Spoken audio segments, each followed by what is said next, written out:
શ્રદ્ધા બોલો. શું વાત છે? આજે બ્રેડ પકોડા બને છે? આજે બ્રેડ પકોડા, વરસાદની સિઝન, બહુ જ વરસાદ પડે હ, તો મેં કીધું લાય બ્રેડ પકોડા બનાવી દઉં. હું તને કહેવાનો જ હતો કે આવું વરસાદ પડે તો કોઈક ભજીયો કે બ્રેડ પકોડા કે ગોટા એવું બનાવો. આ બ્રેડ પકોડા બનાવે મજા આવી જાય હો ભાઈ આજે. હા, તો બની જાય ને તમારી ફરમાઈશ પર બ્રેડ પકોડા. ભલે તમારા મનમાં જ આવ્યું હતું પણ મેં બનાવી દીધા. સાચી વાત. જો. મરચો બનાવજો હો. હા, મરચો એ જુઓ કેટલા મસ્ત આ એક ગણ થઈ જુઓ, જુઓ કડક જુઓ, એકદમ કડક ને મસ્ત બ્રેડ પકોડા બન્યા આવું ફ્રેન્ડ્સ. તો ચાલો તાણ હું તમને ફટાફટ રેસીપી આપી દઉં બ્રેડ પકોડાની, અને તમારા મરચાંએ બનાવવું હોય જોવા મેં મરચાં તૈયાર જ રાખ્યા આવું. થોડા બ્રેડ પકોડા તળો એટલે પછી મરચાં તળી દઉં. તો આજે આપણે એકદમ સિમ્પલ રીતે ફટાફટ બની જાય ને ખાવાની બહુ જ મજા આવે. લારી પર મળે ને સેમ એવા બ્રેડ પકોડા, એટલે કોઈ તામઝામ નહીં, કોઈ એક્સ્ટ્રા વસ્તુ નહીં ને મસ્ત બ્રેડ પકોડા બનશે. તો એના માટે હું અહીંયા ઘડી 3 કપ ચણાનો લોટ લઈશ. જો 1 કપ લીધો તો આ બીજો કપ. હવે આપણે એનો ચાળી લઈશું ને પછી ચાળણીની જગ્યા થાય ને એટલે 3જો કપ લઈશું. તો જો આ 2 કપ ચણાનો લોટ ચાળી લીધો, હજી 1 કપ લઈ લઈશું, એટલે કે કુલ 3 કપ આપણે ચણાનો લોટ લીધો છે બેટર બનાવવા માટે.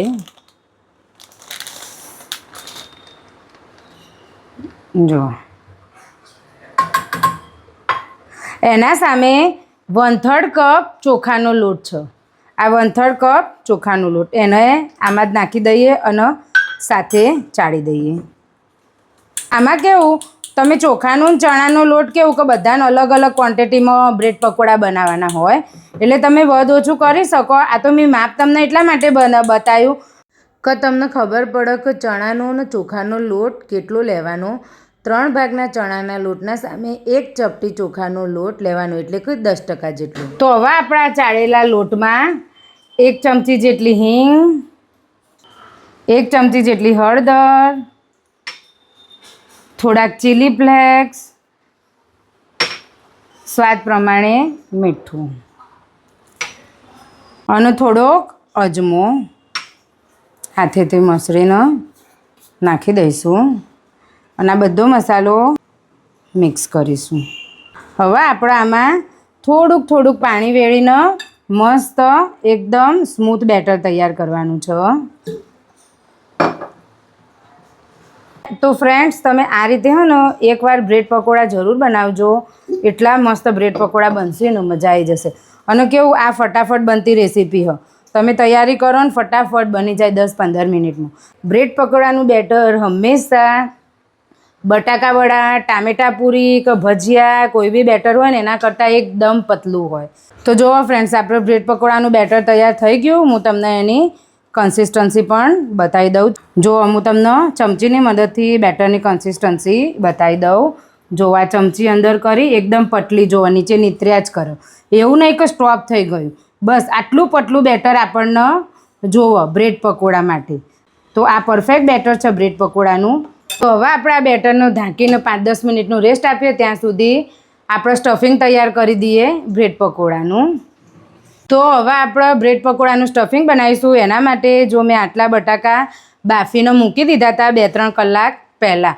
તમે બટાકાની કોઈ પણ વસ્તુ બનાવવાનો તો બટાકાનો 2 થી 3 કલાક પહેલાં બાફીને છોલીને ઠંડા કરવા મૂકી દેવાના, એટલે બટાકા એકદમ છૂટા પડી જાય અને મસ્ત વસ્તુ બનો.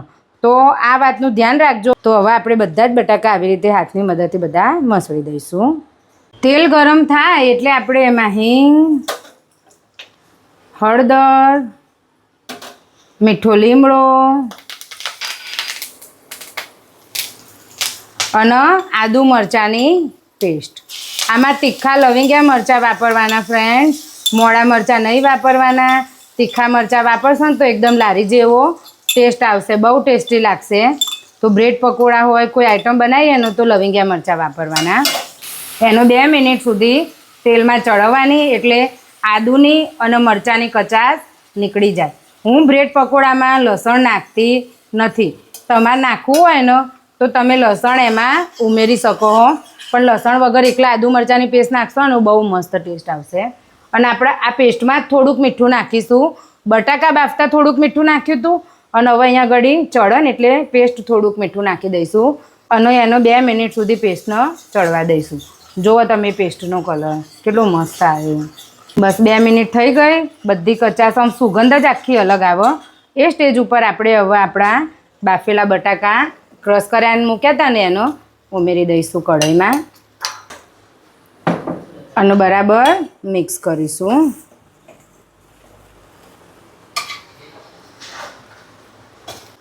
અને હવે આપણો ગેસ બંધ કરી દઈશું. તો જુઓ ફ્રેન્ડ્સ, આ બધો મસાલો આપણો બટાકાનો આદુ મરચાંની પેસ્ટ બરાબર મિક્સ થઈ જાય ત્યારે આપણે ધાણાને સાફ કરીને ઝીણા ઝીણા સમારી દઈશું અને એનો બરાબર મિક્સ કરી દઈશું. તો રેડી છે આપણું બ્રેડ પકોડા માટેનું સ્ટફિંગ. તો આપણે આ સ્ટફિંગનો 5 થી 10 મિનિટ સુધી ઠંડુ થવા દઈશું અને પછી બ્રેડ પકોડા બનાવીશું. તો હવે આપણો માવો ઠંડો થઈ ગયો. હવે આપણે બ્રેડ પકોડા ભરી દઈએ. તમે પણ મને કમેન્ટ કરજો કે તમે આ રીતે બ્રેડ પકોડા બનાવો કે અલગ રીતે બનાવો. હું બ્રેડ પકોડામાં લીંબુ, ગરમ મસાલો કશું નાખતી નહીં, ખાલી આદુ મરચાંની પેસ્ટ, હળદર નહીં, બસ આટલું નાખીને બનાવું. પણ બહુ મસ્ત બનો ફ્રેન્ડ્સ. મારા ઘરમાં મારા હાથના બ્રેડ પકોડા બધાને બહુ જ ભાવો. તો તમે પણ મને કહેજો કે એક્સ્ટ્રા કંઈક નાખો છો અને અલગ રીતે બનાવતા હોય તો એકવાર આ રીતે બનાવીને ટ્રાય કરજો, સિમ્પલ રીતે. બહુ મજા આવશે. એક તો કેવું કે એકદમ સિમ્પલ બની જશે બનાવવાનું અને ફટાફટ બની પણ જશે. તો બસ હવે આપણે બ્રેડ પકોડાનો ફિલ કરી દઈએ. આવી રીતે માવો લગાવી દેવાનો. માવો તીખો હોય ને એટલે થોડોક ઓછો લગાવવાનો, બહુ નહીં લગાવતા, નહીં તો પછી બહુ તીખું લાગશે. કેમ કે આપણે લવિંગિયા મરચાં વાપરીએ ને એટલે થોડોક થોડોક જ લગાવવાનો. બહુ આમ બ્રેડ કેવું બ્રેડ પકોડામાં ભરી નહીં દેવાની માવાથી. બસ આ રીતે. અને ઉપર આપણે આ બીજી બ્રેડ મૂકી દઈશું. હવે આપણે આનો તળવા માટે નાના કટકામાં આવી રીતે કટ કરી દઈશું. જો આવું મોટું પણ તળી શકો, પણ હું એક બ્રેડના 4 ભાગ કરું એટલે ખાવાની મજા આવે અને આપણે કઢાઈમાં એ મળી જાય. પછી બ્રેડ પકોડું લોટમાં બોળીને તળીએ ને એટલે બહુ મોટું થઈ જાય એટલે. તો બસ આવી રીતે આપણે બધી બ્રેડો ભરીને તેલ થાય ત્યાં સુધી ભરીએ ને પછી તળીએ. તો આવી રીતે જુઓ, હું આવા નાના નાના બ્રેડ પકોડા તૈયાર કરું છું આ રીતના. જુઓ તો જો આપણે આવી રીતે બધી બ્રેડ તૈયાર કરી દીધી, બ્રેડ પકોડા બનાવીને. હવે આપણે એનો ફ્રાય કરી દઈશું. તો ચણાના લોટમાં બેટરમાં આવી રીતે બોળવાનું અને ફ્રાય.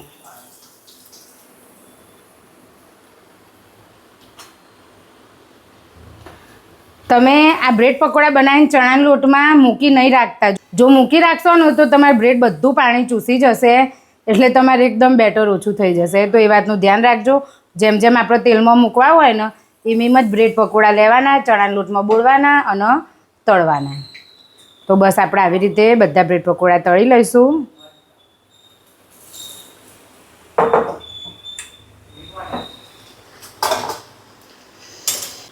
જુઓ ફ્રેન્ડ, તમે જોઈ શકો છો કેટલા મસ્ત બ્રેડ પકોડા આપણા તૈયાર થયા.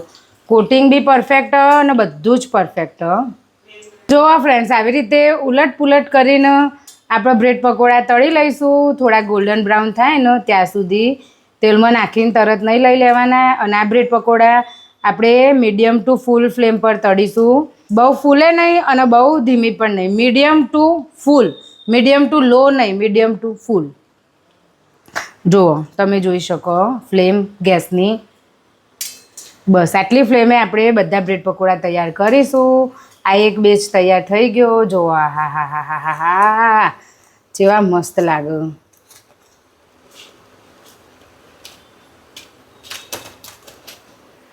તો જુઓ ફ્રેન્ડ્સ, મસ્ત મસ્ત બ્રેડ પકોડા એકદમ જોરદાર તૈયાર થઈ ગયા. જોતાં જ ખબર પડી જાય કે બહુ મસ્ત ટેસ્ટ હશે.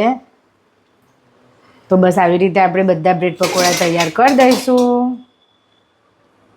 તો તમને મારા બ્રેડ પકોડાની આ રેસીપી ગમી હોય તો તમે ટ્રાય જરૂર કરજો. બહુ મસ્ત બ્રેડ પકોડા બનશે એકદમ સિમ્પલ રીતે. અને હવે જ મળીશું આવી નવી બીજી રેસીપીમાં. ત્યાં સુધી બાય બાય, ટેક કેર. અત્યારે આપણે એન્જોય કરીએ બ્રેડ પકોડા.